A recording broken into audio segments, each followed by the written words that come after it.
Hey guys, welcome back to Andy's Dinosaur Reviews. We have a little bit more news today, some stuff that I wanted to pass along to you guys. Quite a short video today, it won't be as long as it was yesterday, but regardless, there's some pretty darn fun stuff in here. And the very first thing that I want to tell you guys about is actually from the Ancestors line and a brand new figure that they have just unveiled on us and announced. As you can see here, we have a Dilophosaurus.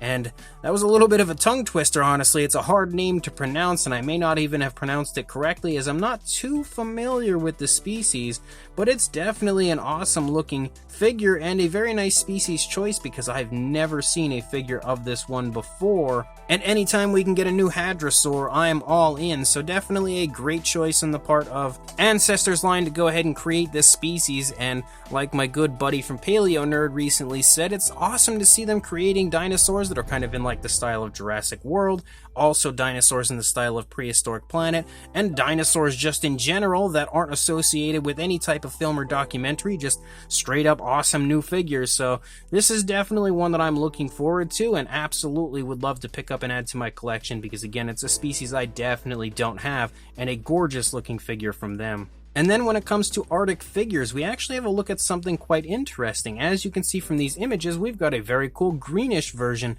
of their Jurassic Park style Velociraptor. And they have told me that they're going to actually be releasing every once in a while some limited versions, some kind of special edition versions of this release, like you can see here with this greenish version.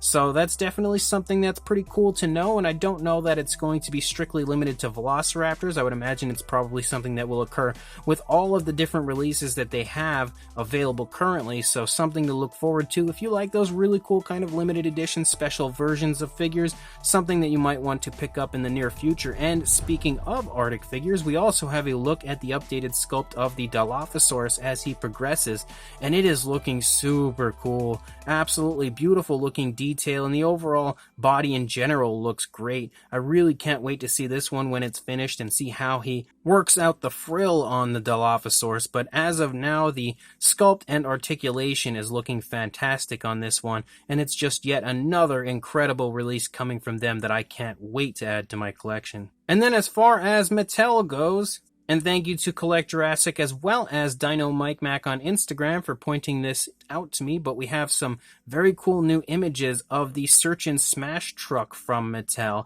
and giving us a much better look at the vehicle as well as the Atrociraptor that is included.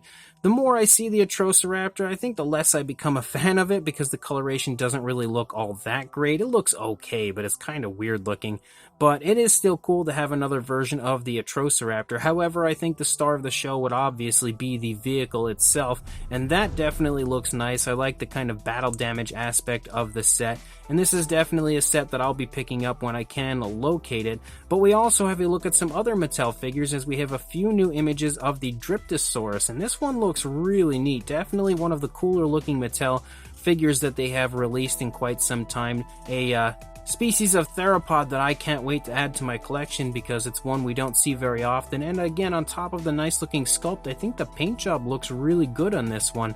Of course, we could use painted nails, but it is still cool to see paint from head to tail on this. They've done a very good job of coming up with a paint scheme that looks nice and natural on this and gives it a nearly fully painted look, which is a plus for this release. And then on top of that, we also have a look at the Diabloceratops, which is the newest ceratopsian, I believe, that has been unveiled from Mattel, and this one looks pretty cool. Not great, I wouldn't say it's as nice as some of the previously released ceratopsians from Mattel, but it definitely looks nice, and I love the reddish color scheme that they've given it, obviously associating the reddish color scheme with the name of the dinosaur, but it is still a nice looking version of a Diabloceratops, and I'm really excited to see Mattel entering more ceratopsians into their line, especially when it comes to larger ceratopsians like this, as it seems like the large majority of ceratopsians we've been getting for some time now have been kind of like ferocious pack figures, but this one definitely looks like it's going to be a pretty cool release from Mattel. So as of right now, guys, that's all the news I've got, but when more comes out, I'll of course send it your way.